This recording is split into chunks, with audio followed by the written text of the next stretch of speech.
Udah ini? Udah. Oke, Assalamualaikum warahmatullahi wabarakatuh. Waalaikumsalam warahmatullahi wabarakatuh. Ketemu lagi kita di Habib dan Cing.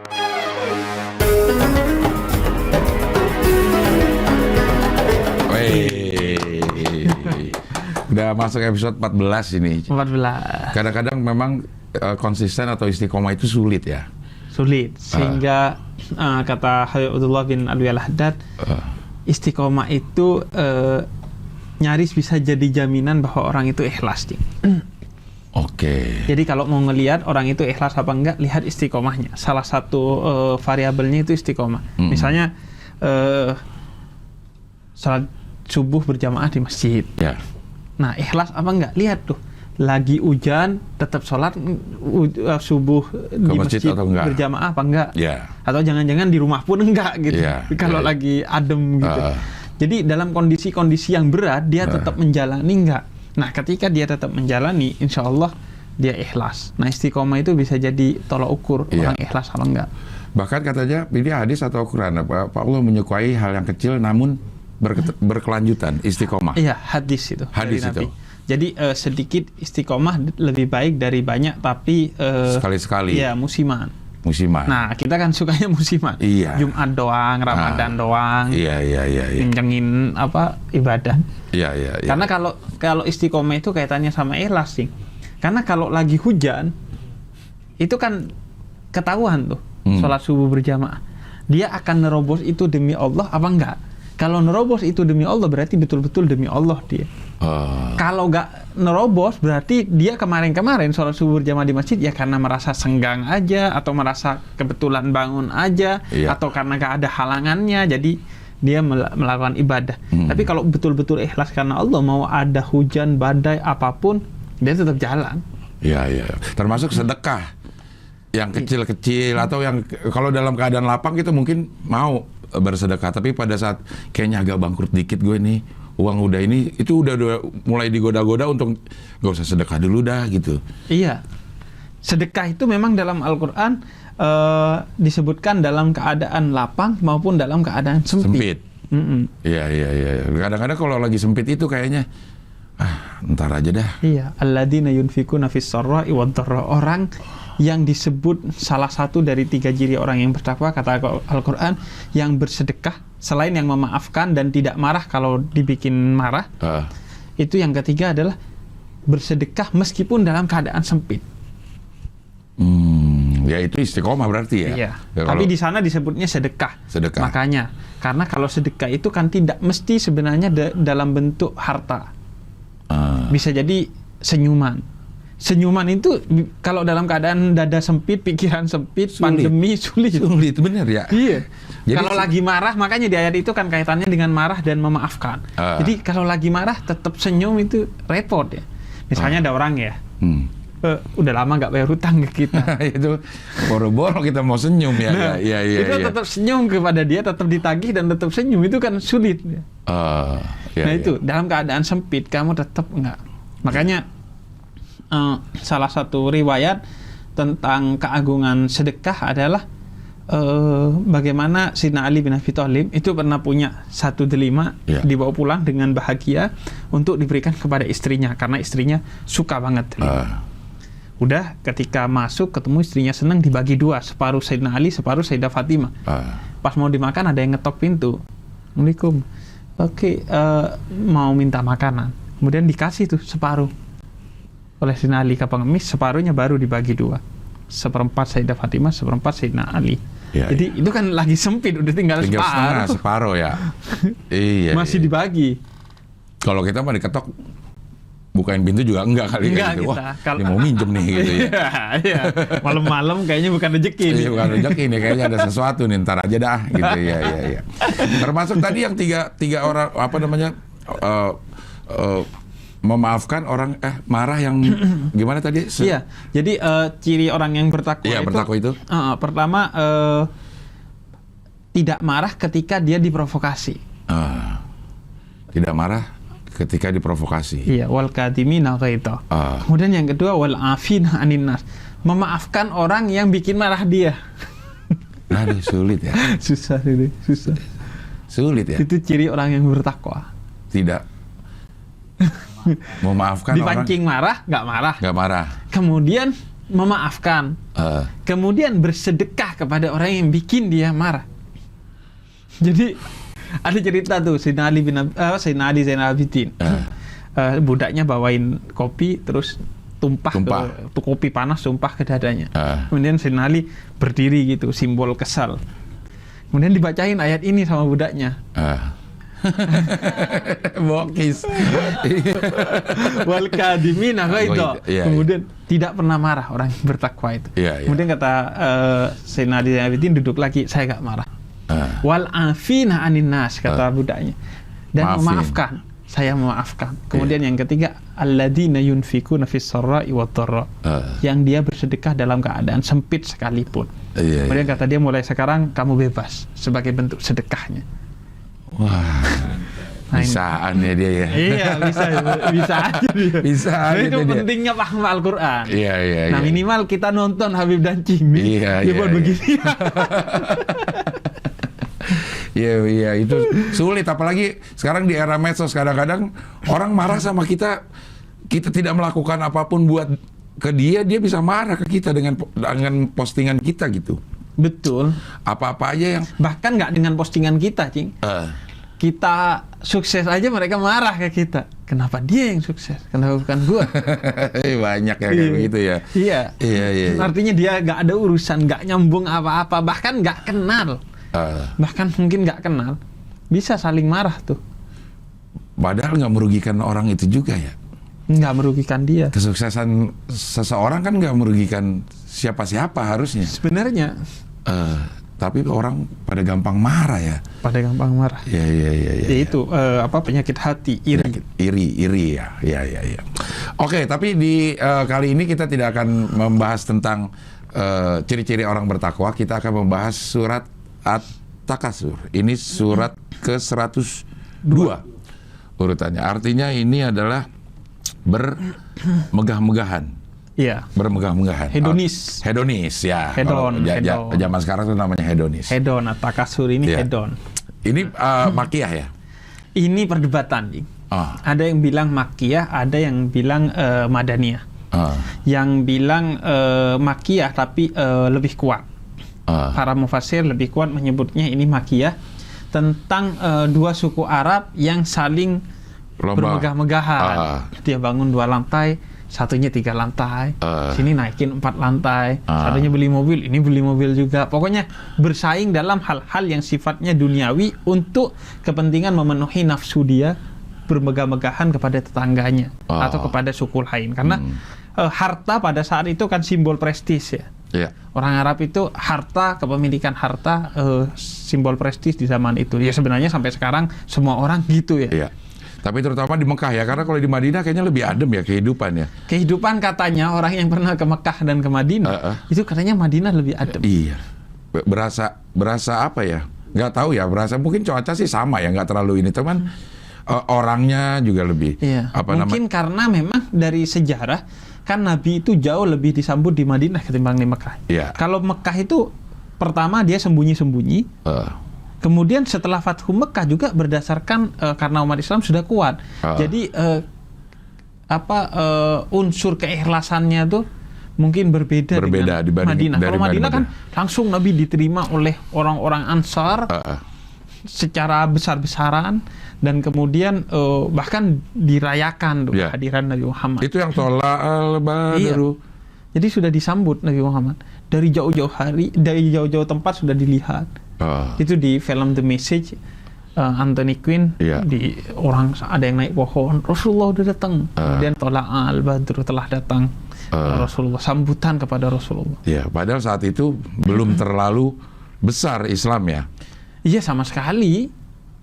Kan kabur aja karena udah nggak berdaya. Hijrahnya Nabi aja itu kan nggak lewat di jalan umum, ibarat kata. Lewat di jalan yang tidak biasanya dipakai biar nggak ketahuan. Sayyidina Ali aja gantiin tempat tidurnya. Karena saking waktu itu betul-betul masih susah banget. Ngumpet-ngumpet memang ya. Ngumpet-ngumpet. Sampai Sayyidina Ali harus gantiin Rasul tidur itu, mungkin intelijennya udah tahu ya bahwa malam itu akan terjadi pembunuhan gitu kalau Rasul nggak segera hijrah gitu. Iya. Dan karena itu Sayyidina Ali dan Sayyidina Abu Bakar itu mendapatkan 2 kemuliaan karena berkontribusi besar dalam proses hijrahnya Nabi. Sayyidina Ali gantiin Nabi di tempat tidurnya agar seolah-olah Nabi tetap tidur. Sayyidina Abu Bakar yang menemani Nabi. Ya, yang sampai ngumpet di gua-gua itu. Ngumpet di gua dan ya sampai dikatakan la tahaf wa la tahzan innallaha ma'ana. Jangan pernah takut, jangan pernah sedih karena Allah bersama kita. Iya. La tahzan itu yang ungkapan pop ini banget ya, sangat. Iya, dan itu seharusnya jadi pegangan kita. Kalau kita sudah bersama Allah, mau keadaannya miskin, sakit, didiskriminasi, jangan pernah sedih dan jangan pernah takut. Kalau kita sudah beriman. Itu otomatis akan datang atau kita harus mendorong hati kita supaya kita nggak sedih? Mendorong. Oke. Mendorong hati kita. Karena bayangkan, yang menjaga kita adalah Allah. Jadi ngapain takut? Yang membersamai kita adalah Allah. Jadi ngapain sedih? Iya. Karena Allah itu wallahu khairul hafidin wa huwa arhamur rahimin. Dia adalah penjaga terbaikmu dengan penjagaan yang penuh cinta melebihi cinta seorang ibu kepada anaknya. Jadi bayangin dijaga Allah, ngapain takut? Kita dijaga CCTV, dijaga satpam aja udah merasa aman. Ini dijaga Allah. Dan kita curhat sama teman aja merasa gak sedih akhirnya, apalagi sama Allah harusnya ya. Karena itu harus diupayakan. Iya. Oke. Itu ini ada yang menyebutnya makiyah dan itu pendapat yang lebih kuat. Tapi ada yang menyebutnya ini madaniyah. Konon 2 orang Ansar dalam riwayat ini juga sedang bermegah-megahan. Tapi mereka yang meriwayatkan ini sebagai ayat makiyah menyatakan itu hanya kasus juga, karena itu ada diriwayatkan dalam satu riwayat. Tapi itu sifatnya surat ini mengingatkan kembali kepada 2 orang Ansar yang saling bermegah-megahan tersebut. Jadi surat ini udah turun, kemudian ada 2 orang Ansar bermegah-megahan seperti orang-orang Mekah dulu, kemudian diingatkan dengan surat ini kemudian merefresh lagi. Ini juga sebagai gambaran kepada kita. Kadang kita ini udah tahu Al-Quran, udah tahu zina haram, tetap aja masuk. Iya. Tetap aja kejebak karena pengetahuan belum tentu menjadi kelakuan. Iya. Sebenarnya nggak kejebak sih kalau yang kayak gitu-gitu ya. Itu menyediakan diri untuk dijebak sebenarnya.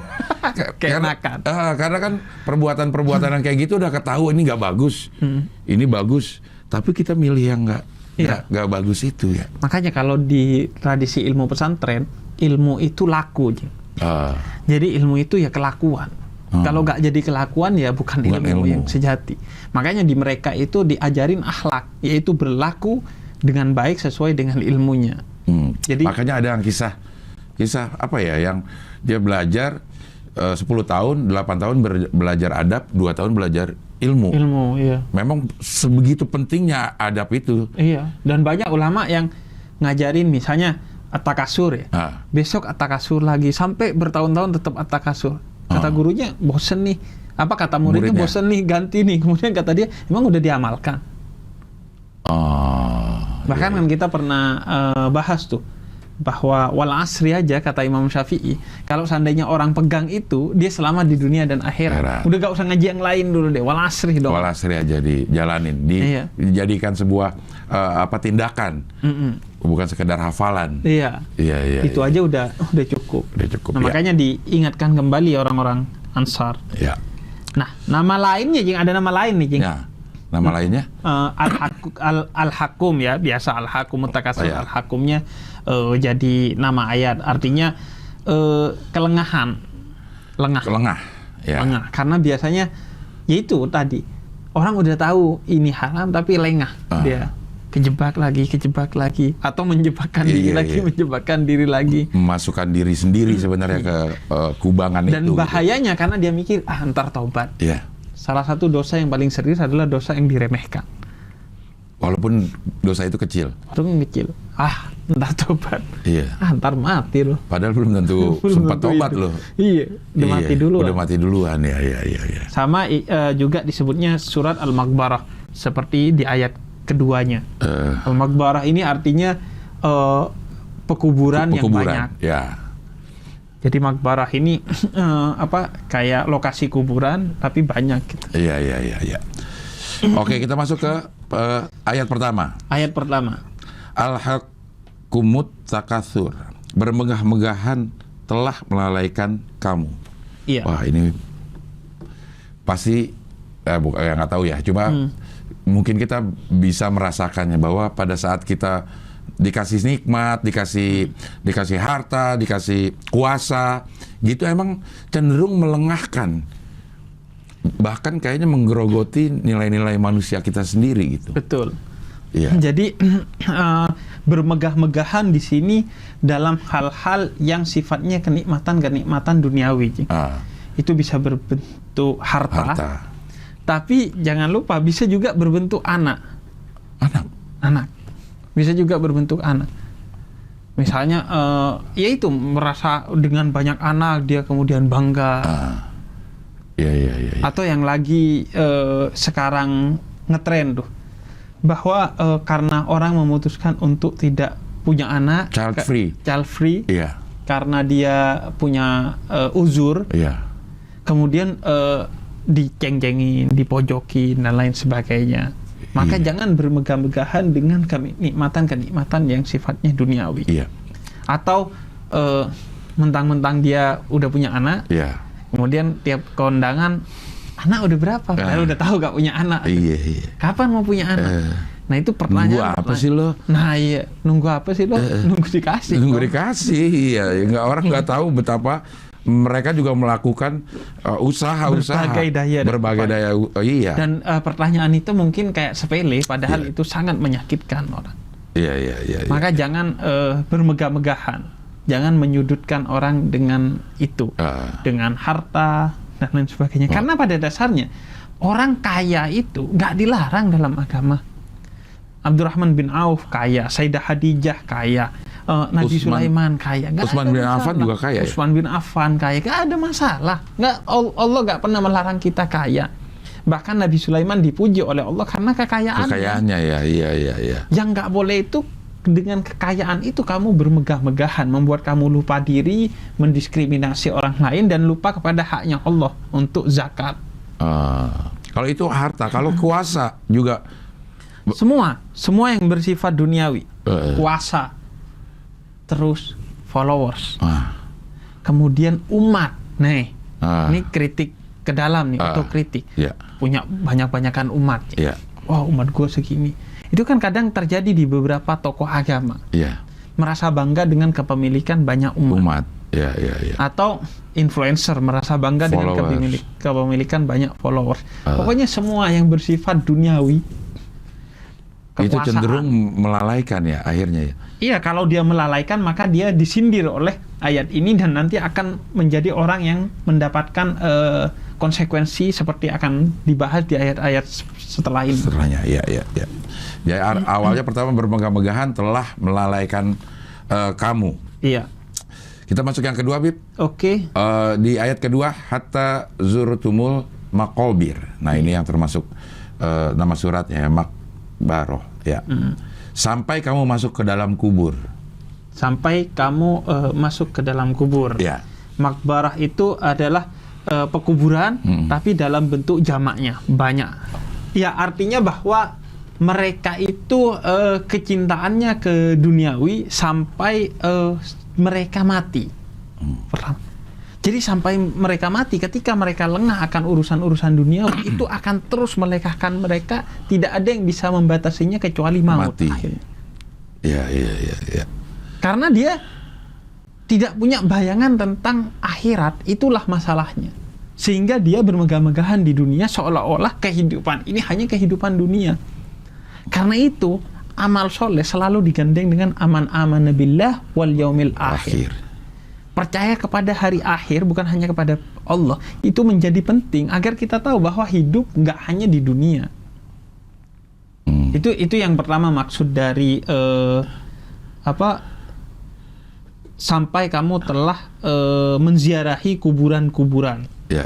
Nah, kemudian yang kedua adalah kebanggaannya itu sampai yang mati aja dibawa-bawa. Maksudnya? Membanggakan orang-orang yang sudah mati dari nenek moyang mereka. Oh, Gue keturunan ningrat nih, gue keturunan orang kaya nih. Iya. Termasuk gue keturunan Rasul nih. Kemudian itu dijadikan kebanggaan untuk mendiskriminasi orang lain, itu juga yang disindir oleh ayat ini. Melalaikan jadinya ya. Makanya cenderung menganggap orang lain lebih rendah dari kita. Makanya kata Abdullah bin Alwi Al-Haddad, siapa yang keunggulan nasabnya tidak ditunjang oleh keunggulan ilmunya, maka tiada berguna itu nasab. Termasuk nasab Rasul. Nasab Rasul, nasab ulama. Kan di Indonesia ulama nasabnya tuh terus tuh kan. Betul. Dipanggilnya Gus biasanya. Ya. Semua nasab orang kaya, anaknya orang kaya, bapaknya suka sedekah, kemudian dibangga-banggain bapaknya, dianya padahal enggak. Iya. Makanya, yaitu kata Habib Abdullah bin Alwi Al-Haddad, saya adalah orang yang mengatakan inilah saya, bukan inilah bapak saya. Biasakanlah diri mengatakan inilah saya, bukan inilah bapak saya. Karena yang diwariskan oleh bapak-bapak kita, termasuk oleh Rasul kepada anak cucunya, itu bukan kebanggaan, tapi ilmu, iman, Islam, dan akhlak.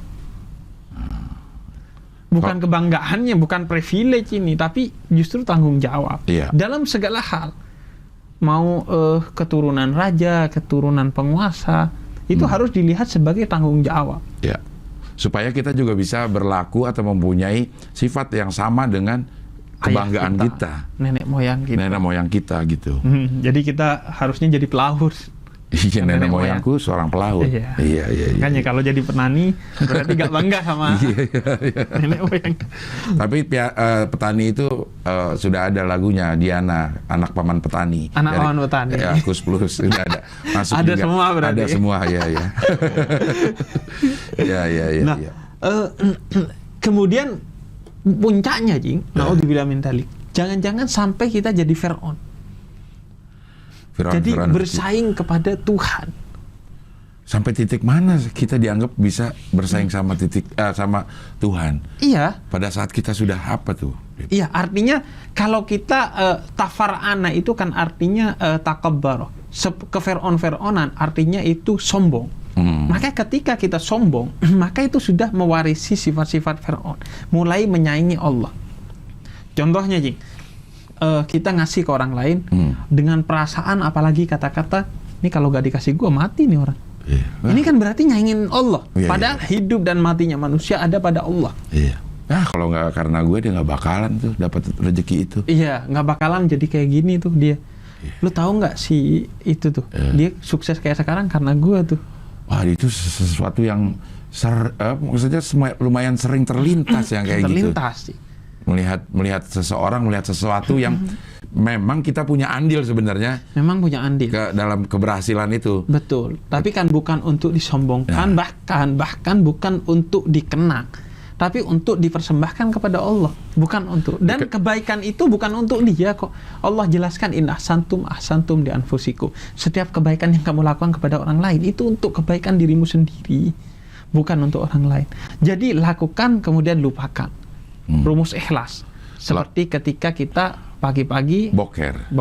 Iya, lakukan dan lupakan. Kalau bisa jangan ada jejak. Baik jejak secara material maupun jejak secara bau. Ikhlas. Iya.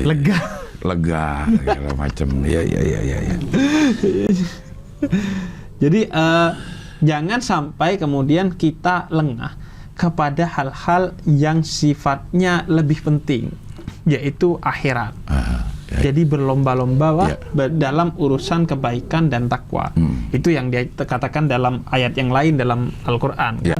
Ini kan kalau kita perhatikan ini surat ayat-ayat ini turun pada saat di Mekah. Mungkin kesadaran orang-orang tentang hari akhirat juga belum ada. Nah, korelasinya sama yang sekarang.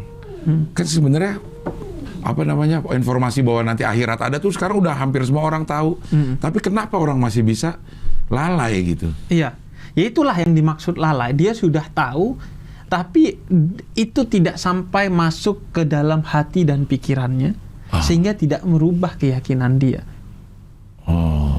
Jadi ini orang yang kemudian masih belum beriman sepenuhnya kepada Allah. Padahal informasi itu udah ada ya? Informasi sudah ada, tapi kan belum tentu beriman. Makanya ada seorang Badui Arab yang datang ke Nabi mengatakan, saya telah beriman. Kemudian ditegur oleh Allah dalam Al-Quran, jangan berkata sudah beriman, sudah Islam. Artinya sudah sholat, sudah puasa, sudah zakat, sudah haji. Apakah itu dilandaskan dengan keimanan yang penuh? Belum tentu. Belum tentu. Belum tentu. Banyak orang sholat tidak dilandaskan keimanan yang penuh. Ya, makanya sholatnya masih mencela-menceli, masih belum bisa khusyuk. Ya. Penyebabnya itu sebenarnya di Al-Quran ada penjelasan. Paling tidak ada 3 kata Al-Quran. Pertama, dalam surat Al-Hijr ayat ketiga, Allah katakan yang menyebabkan kamu itu lalai adalah angan-angan kosong. Jadi orang berlomba nih, banyak-banyakan rumah, banyak-banyakan mobil, banyak-banyakan anak, followers, pengikut. Tapi untuk apa? Gak jelas. Iya sih. Angan-angan kosong. Iya. Terus kenapa gitu? Setelah kamu menang itu kamu dapat apa? Kan nggak dapat apa-apa. Iya. Bahkan award-nya aja belum ada tuh kayaknya di dunia. Banyak-banyakan rumah, sombong-sombongan belum ada ya? Nggak ada. Iya, Jadi iya. angan-angan kosong yang melengahkan kamu. Dengan kepuasan yang sebenarnya nggak ada. Kepuasan diakui oleh orang. Wah, gila rumah lo gede banget, bagus gitu. Kadang-kadang juga buat itu apa sebenarnya? kosong. Kosong ya? Kosong, karena ketika lo miskin, orang itu bakal jauh dari kamu. Orang itu nggak akan respect ke kamu. Maka orang itu respect kepada hartamu sebenarnya, bukan kepada dirimu. Ya rumah lo yang dipuji. Makanya itu bukan cinta sebenarnya. Itu hanya ya kebencian mungkin yang berkedok cinta, atau iri yang berkedok cinta, dan lain sebagainya. Kalau cinta yang sejati itu ya nggak perlu ada ini dan itunya. Iya. Nah yang kedua, Cing, seperti kata surat An-Nur ayat 37 adalah perniagaan dan jual beli. Itu bisa melalaikan juga? Bisa melalaikan. Jadi jual beli, perniagaan itu bisa membuat orang lalai. Akhirnya orang misalnya nyuri timbangan, makan riba, dan lain sebagainya. Dengan motivasi mencari untung ya? Mencari untung. Melalaikan semua kaedah-kaedah yang harusnya dijalankan. Iya, dan itu kan nyuri timbangan itu menjadi dosa yang sangat besar. Kemudian yang ketiga, surat Al-Munafikun ayat ke-9, harta dan anak-anak. Nah ini juga sebenarnya kita nggak mau beli ini beli itu, cuma karena yang minta istri, anak.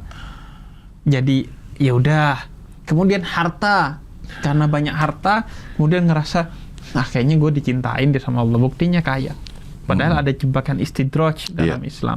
Sengaja dibikin kaya oleh Allah, karena dengan kekayaan itu dia jadi sombong, dan akhirnya ya udah makin sombong, kelelep di neraka dia. Tapi batas bermegah-megahannya itu seperti apa ya Bip ya? Misalnya ya, ada orang yang memang secara finansial dia mampu beli mobil 2 miliar gitu. Iya. Buat banyak orang itu adalah bermegah-megahan. Iya.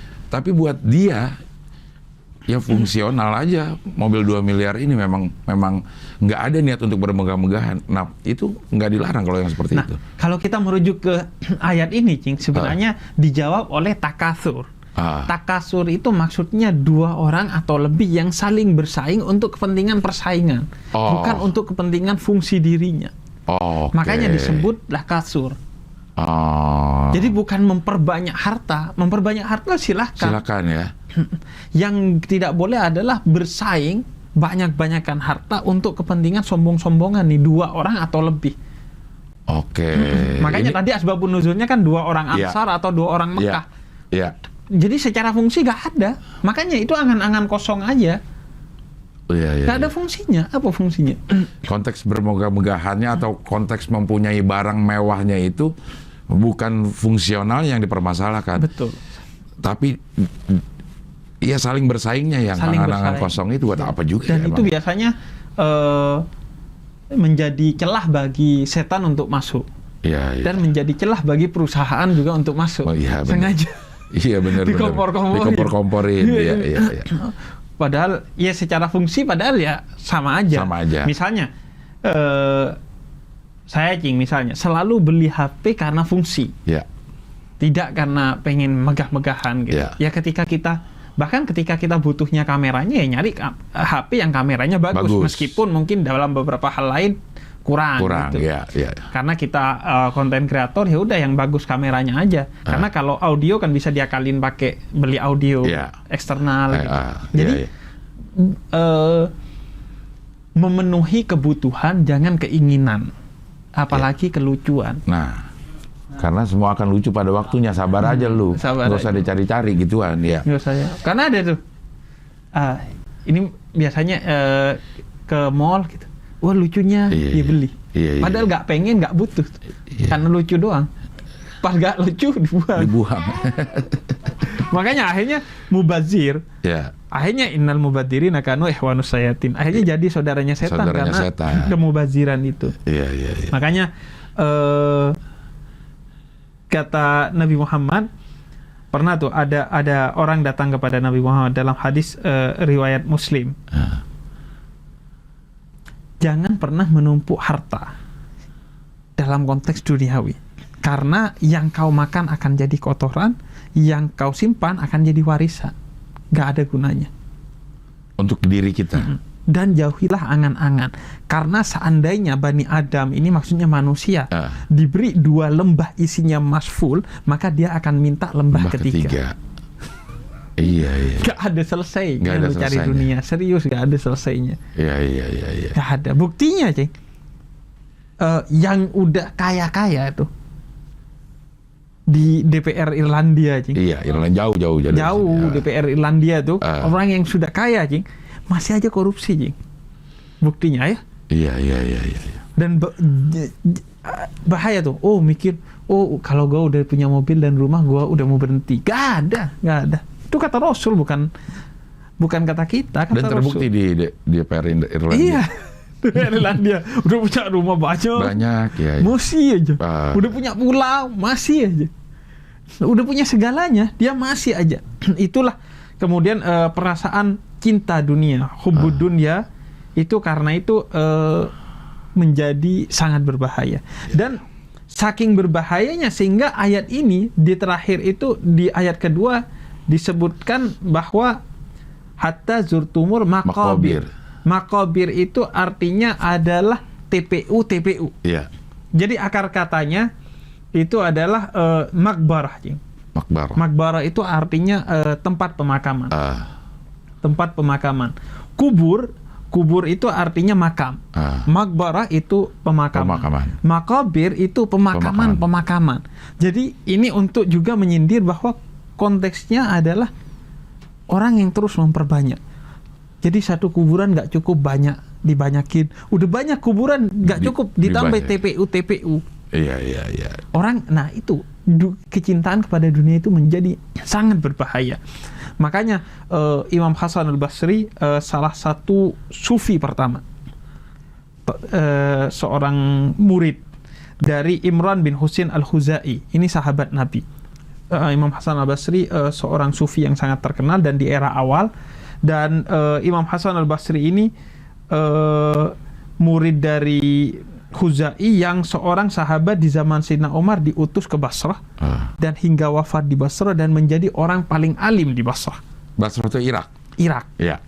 Nah, punya murid namanya Imam Hasan al-Basri, menjadi sufi pertama. Ajaran utamanya adalah tentang zuhud. Zuhud, ya. Zuhud itu bukan berarti meninggalkan dunia ya? Bukan, tapi meletakkan dunia pada tempatnya. Dan letaknya dunia, kata Imam Malik, di tangan, bukan di hati atau di pikiran. Jadi jangan overthinking tentang dunia, jangan hatinya dibutakan oleh dunia. Sehingga Imam Hasan al-Basri ini pernah nulis surat ke Khalifah Umar bin Abdul Aziz, beliau hidup di zaman itu. Kata beliau, berhati-hatilah terhadap dunia ini dengan segala kewaspadaan. Dengan segala kewaspadaan, waspadalah kepada dunia, karena ia seperti seekor ular, halus saat disentuh tetapi racunnya mematikan. Nikmat dunia itu tapi membunuh orang, bikin orang iri, dengki, sombong, mengadu domba dan lain sebagainya. Dan masih relevan ya sekarang ya, maksudnya dengan kondisi kehidupan di zaman itu. Ya sangat relevan justru di masa sekarang. Makin relevan sekarang. Makin relevan ya gitu ya. Sekarang Jing, ya Allah, orang itu sepatu aja banyak-banyak kan. Ya anak muda tuh Iya. Sampai punya lemari khusus buat sepatu. Buat sepatu. Lemari khusus buat tas. Iya. Dengan segala pembenarannya. Ini koleksi, ini segala macam itu. Iya. Atau investasi. Apa jam. Banyak. Iya. Karena itu kadang kita nih respect justru kepada orang-orang di Jepang itu sekarang kan ada gerakan hidup minimalis. Itu zuhud itu. Iya. Minimalis bukan berarti cari yang murah katanya. Bukan. Tapi yang fungsional, value for money. Jadi kalau memang barang itu mahal, ya nggak apa-apa lo punya. Asalkan fungsional. Fungsional ya. Dibutuhkan. Makanya Sayyidina Umar bin Khattab tuh pernah masuk ke rumahnya Nabi dan menangis terseduh-seduh. Karena melihat betapa minimalisnya rumah Nabi. Rumah Nabi itu sangat minimalis. Tempat duduk aja itu cuma satu. Tempat duduknya itu di bawah, kan ada kayak bantalan tuh. Kalau orang Arab ada bantalan. Itu tempat duduknya. Dan diriwayatkan pernah ada seorang kafir yang datang, semacam preman gitu. Itu sama Nabi pernah dikasih ke dia tempat duduknya. Nabi duduk tidak di tempat duduk, tapi di tanah. Iya. Jadi sangat minimalis. Jadi pola hidup minimalis itu pola hidup Nabi. Iya. Memang kadang gitu, Jing. Yang lebih Islami itu orang-orang yang kafir. Kayak Iqra ya. Iya. Iqra, bacalah ayat pertama. Yang paling banyak baca orang Jepang. Di halte baca. Iya. Kita di perpustakaan pacaran ya. Iya. Kadang-kadang gitu. Iya. Islam turunnya di Mekah, yang paling banyak di Indonesia, tapi yang Islami di Jepang. Iya. Padahal baca itu adalah perintah pertama. Iya. Terus dari Al-Quran. Di Jepang kalau ada pejabat korupsi minimal mengundurkan diri atau bahkan harakiri. Iya. Jadi bunuh diri. Iya. Kalau kita hara kanan. Iya. Kalau di kita minta diakhiri penderitaan hidup ini kan. Ya. Oke ya. Kita masuk ke 4 nih sekarang. Ketiga dan keempat. Keempat ya. Ini sama ya ininya. Ayatnya sama. Kala saufa ta'lamun. Tsumma kala saufa ta'lamun. Iya. Sekali-kali tidak. Oh, ini menegaskan ayat 1 dan 2 ya. Iya. Sekali-sekali tidak, kelak kamu akan mengetahui. Yang di keempatnya, kemudian sekali-kali tidak, kelak kamu akan mengetahui. Iya, artinya makanya pemahaman tentang akhirat itu harus dihadirkan sejak kita di dunia agar kita gak lengah. Kalau enggak surprise kita ketika akhirat, kelak kamu akan mengetahui baru ketika kamu telah mati. Bahwa semua keindahan dunia yang kamu agung-agungkan dan kamu persaingkan itu gak ada gunanya. Iya, angan kosong tadi itu ya. Makanya sebelum mati, matilah kata Rumi. Apa tuh? Ini aja penjelasannya. Artinya sebelum kamu mati, bayangkan seolah-olah kamu mati. Mengapa kita suruh ziarah kubur? Agar membayangkan terus bahwa kita akan mati. Kata Nabi, nasihat terbaik adalah kematian. Kamu ini akan mati. Jadi gak ada gunanya itu jam tangan, tas, mobil, rumah, anak, istri, semua nafsi nanti di akhirat sendiri-sendiri. Yang menemani kamu adalah amal. Nah, kelak kamu akan melihat itu gitu. Kalau kamu gak hadirkan pemahaman tentang akhirat itu sekarang, kelak kamu akan surprise aja tiba-tiba, mana anakku, mana istriku, nafsi enggak, semua sendiri-sendiri ya. Mana hartaku, enggak, semua sendiri-sendiri. Padahal itu udah diingatkan terus ya. Dan lalai lagi agak-agak takjub juga gitu dengan sebegitu derasnya sebenarnya informasi untuk kita gitu, bahwa nanti akan terjadi seperti ini, tapi sebegitu kuatnya juga godaan setan untuk kayaknya ya itu mah urusan nanti dah. Iya. Jadi kayaknya perlu kita tuh punya villa justru bukan di puncak, di kuburan. Iya. Sekarang kan udah ada tuh yang jual-jual tuh. Oh iya. Ya jual kuburan yang di hook, view-nya bagus.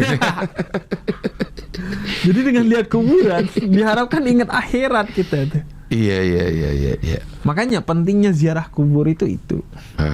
Jadi bikin kita ingat.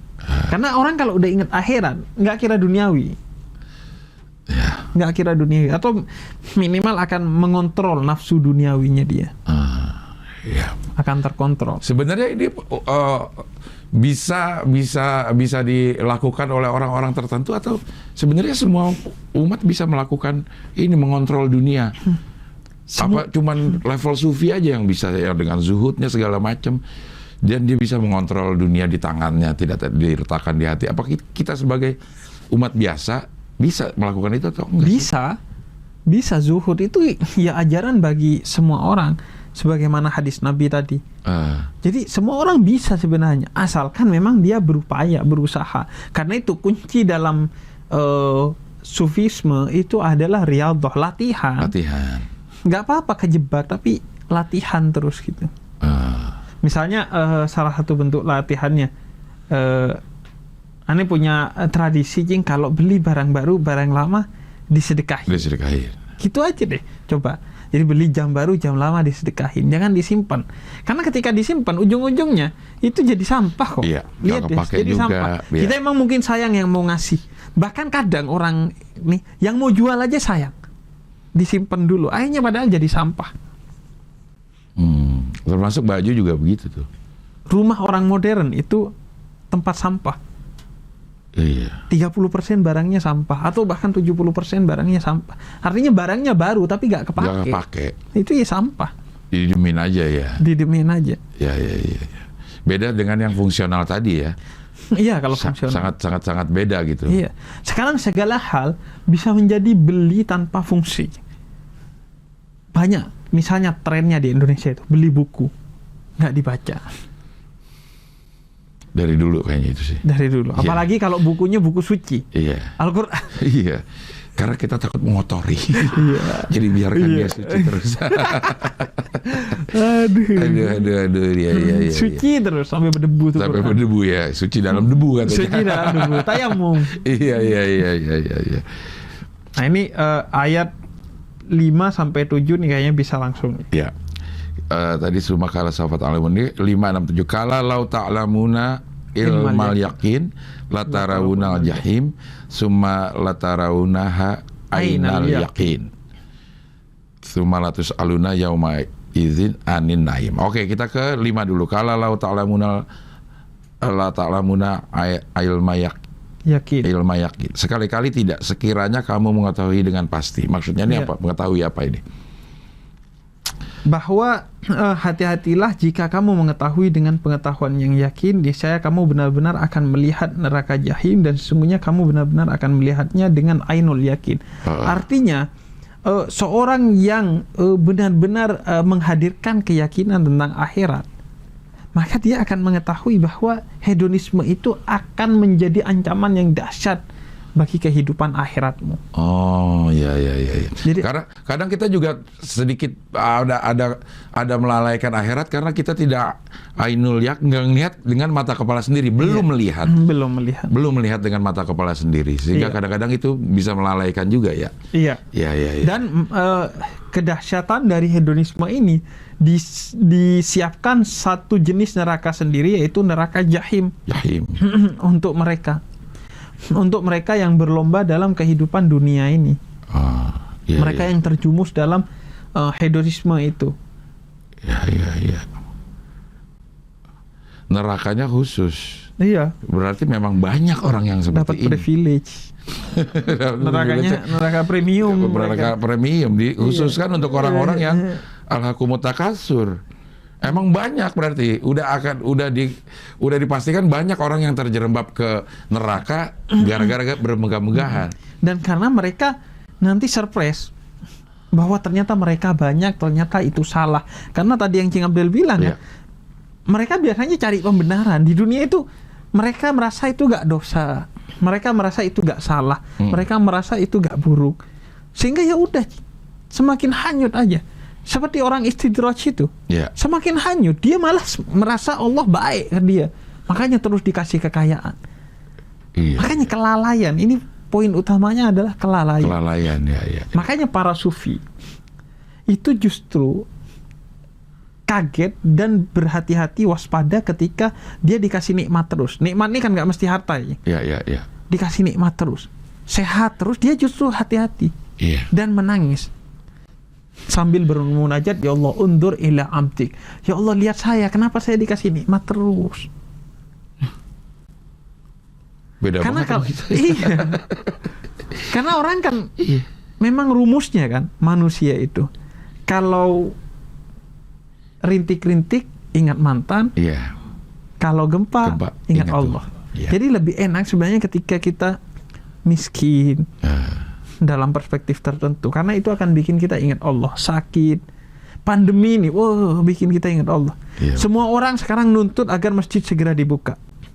Ingat Allah kan? Iya. Pas pandemi selesai masjid dibuka, kosong tuh masjid, mall yang rame. Iya. Lalai. Benar. Dan itu dijelaskan dalam beberapa ayat bahwa saat terdesak manusia akan mengingat Allah, dan ketika diselamatkan mereka kembali kafir. Iya. Lalai lagi. Fitrahnya manusia seperti itu. Fitrahnya manusia seperti itu. Karena itu banyak juga di beberapa ayat dan hadis yang menjelaskan, ya laitani kuntu turaban. Ya Allah, andai saya dibalikkan ke dunia lagi ya Allah. Saya mau bertobat karena udah tahu betapa dahsyatnya hedonisme itu menggiring kita ke neraka jahim. Iya.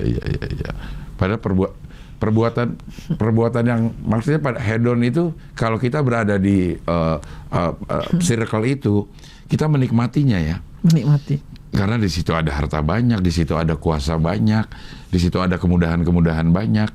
Karena itu kata Imam Hasan Basri, waspada dengan kewaspadaan yang super tinggi terhadap dunia. Karena dunia itu bikin gampang banget lo kepleset dan sangat beracun. Sangat beracun. Dan kadang-kadang untuk mempertahankan posisi kita di situ pun kita akhirnya berbuat jahat. Betul. Supaya kita tetap ada di circle itu. Baik itu kekuasaan, circle dan lain sebagainya. Karena itu circle, kalau udah kaya jangan circle-nya orang kaya doang. Circle-nya juga sama orang miskin. Agar mudah bersedekah. Iya. Sama kayak waktumu jangan dihabiskan untuk makan doang, sesekali puasa. Karena puasa itu kamu cosplay jadi orang miskin sehingga tidak tega melihat orang miskin. Kan gitu, circle juga gitu. Jangan ngumpul sama orang kaya doang. Ngumpul sama orang miskin agar kamu lebih bersyukur dan kamu lebih mudah sedekah. Iya. Ini kan circle kadang circle-nya orang kaya aja. Iya. Jadi kurang terus kita ngerasanya akhirnya. Kurang terus. Karena akan selalu ada orang di atas kita. Baik itu kuasa ataupun harta. Betul. Gitu ya. Dan circle itu bahaya karena kayak aneh dulu pernah tuh tersesat di circle orang kaya sekali. Jadi pergi ke nikahan orang teman di Bandung, dan kemudian di mobil itu orang kaya semua aja. Iya. Gue pakai sendal gitu. Pakai sendal, pakai gini udah. Gini. Terus sama mereka dicengin. Kayak lu serius nih mau ke Bandung ke nikahan pakai gini. Baju, celana, sendal gini. Gue sih nggak tahu apa salahnya pakai baju, celana, sendal. Tapi bagi mereka salah katanya, nggak modis. Masa gini ke nikahan? Loh, masa nggak gini? Masa gitu? Iya itu, angan-angan kosong makanya. Angan-angan kosong itu. Orang yang miskin ngerasa, kenapa emang kalau begini? Iya. Emang kenapa kalau begini? Lo ngapain Pak sampai begitu? Iya. Sama kayak orang mau pergi ke pengajian karena nggak pakai baju takwa, nggak pakai sarung, dilihat. Masa gini lo ke pengajian? Sama juga. Emang kenapa? Yang penting tutup aurat. Kalau pun nggak tutup aurat nggak apa-apa. Justru ke pengajian biar tutup auratnya. Iya. Artinya itu angan-angan kosong. Kadang kan banyak orang miskin nggak ngerti cara berpikirnya orang kaya. Iya. Padahal sebaliknya juga gitu, orang kaya tuh nggak tahu cara berpikir sederhananya orang miskin. Iya. Sebenarnya sama-sama ada jebakan. Orang miskin juga kan ada jebakan ya. Jebakannya tidak sabar. Jebakan kadal fakru an yakuna kufron. Kefakiran bisa bikin kekafiran. Sama-sama ada. Cuma kebetulan di ayat ini lagi bahas orang kaya. Yang di garis bawahi. Iya. Oke, kita masuk ke yang 8 ya. Tsumma latus aluna yauma idzin anin na'im. Kemudian kamu benar-benar akan ditanya pada hari itu tentang kenikmatan yang megah di dunia itu. Iya. Nah, baru ditanya. Pertama, latus alunna. Itu sumpah. Allah sampai bersumpah, benar-benar saya bersumpah kamu akan dimintai pertanggungjawaban kelak di akhirat. Jadi jangan leha-leha dengan duniamu. Allah bersumpah akan dimintai. Hartanya mau dikemanain aja. Iya. Kuasa lo udah lo pakai untuk apa aja gitu. Iya. Dan latus alunna, nunnya itu adalah sebagai bentuk kepastian. Pokoknya akan dipertanggungjawabkan di akhirat sekecil apapun. Ada seorang ulama, Cing, kalau duduk itu selalu begini. Jadi duduknya itu gini, nggak bersila dan nggak nyender. Karena nggak mau bertanggung jawab atas nikmatnya bersila dan nyender. Di kampung aneh ada tuh orang yang kalau di masjid nggak pernah nyender, sampai kayak bungkuk gini. Apakah itu nggak termasuk nyusahin diri sendiri, berlebihan? Ini buat kita sih ya. Iya, buat kita sih. Dia kan ngerasa itu kewaspadaan dia. Iya. Kita ngerasa berlebihan, katanya lo yang berlebihan. Kok harus pakai nyender? Orang nyender, orang gua aja kuat nggak nyender. Itu ya. Jadi artinya waspada. Iya. Jadi menjaga kewaspadaan, karena semua akan dimintai pertanggungjawaban sekecil apapun. Aku nggak usah nyender dulu deh. Tapi makanya Cak Non tuh punya buku judulnya Selilit Sang Kiai. Jadi kiai ada dagingnya di mulut, abis dari kondangan, terus bersihinnya ambil apa dari pagernya orang ambil. Nah itu dipertanggungjawabkan tuh, bukan pagernya, potongan bambu kecilnya itu, ya. Dipertanggungjawabkan di akhirat. Sekecil itu kalau kita melakukan ketidakbenaran itu akan dipertanggungjawabkan. Akan dipertanggungjawabkan. Sebagaimana juga kebaikan sekecil apapun akan Allah karuniai. Pahala kebaikan, kenikmatan. Allah gak akan zalim kepada kamu. Bahkan rumus Allah kan jelas. Niat buruk tidak dihitung dosa kalau tidak dilakukan. Niat baik dihitung pahala meski tidak sempat dilakukan. Malah Allah dalam urusan kebaikan lebih royal dan lebih loyal. Iya. Dalam urusan kebaikan. Iya. Jadi semua An-Naim itu menurut sebagian mufasir, sebagian ulama adalah kenikmatan dunia. Maka dia akan dimintai pertanggungjawaban atas kenikmatan dunia yang telah Allah berikan kepada kamu. Bahkan sekecil apapun. Kata Nabi dalam riwayat Anas bin Malik, ada seorang miskin berdiri di hadapan Nabi sambil berkata, wahai Nabi, apakah ada satu nikmat yang kumiliki? Jadi berkata nih orang udah miskin banget. Emang saya masih punya nikmat? Kemudian kata Nabi, ya, naungan, rumput, dan air yang sejuk, kesemuanya itu adalah nikmat yang Allah berikan kepada kamu. Akan dimintai pertanggungjawaban. Ini orang udah miskin, nih. Udah miskin banget. Emang saya punya nikmat, Nabi kata dia. Untuk dipertanggungjawabkan nanti. Lah, ini tubuh ini. Iya. Lu gak tahu nikmatnya oksigen. Tanya ke orang nanti di tahun 2021 tuh ada generasi yang merasakan betul nikmatnya oksigen. Itu nikmat. Akan dipertanggungjawabkan semuanya. Iya. Gak ada satupun yang tidak dipertanggungjawabkan. Iya. Ya, oksigen memang itu yang termasuk sering dijadikan perbandingan pada saat ceramah-ceramah dulu ya. Bayangin kita dikasih oksigen gratis. Iya. Coba bayangin kalau disuruh bayar. Nggak kepikiran waktu itu. Akan ada masa mau napas saja harus bayar.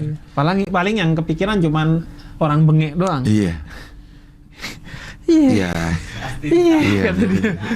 Dustin tuh yang nggak bikin. Dustin kan itu bakat ya, bukan hobi ya.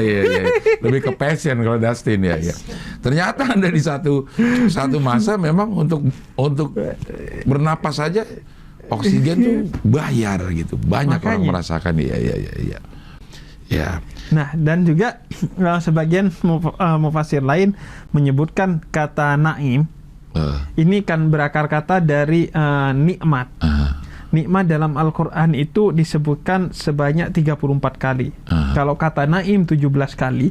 Dan kesemuanya itu berbicara tentang kenikmatan ukhrawi. Ah. Sehingga menurut para mufassir yang dimaksud kenikmatan di sini bukan bahwa semua kenikmatan duniawimu akan dipertanggungjawabkan di akhirat. Aha. Itu iya, tapi bukan yang dimaksud di sini. Yang dimaksud naim di sini adalah kenikmatan ukhrawi.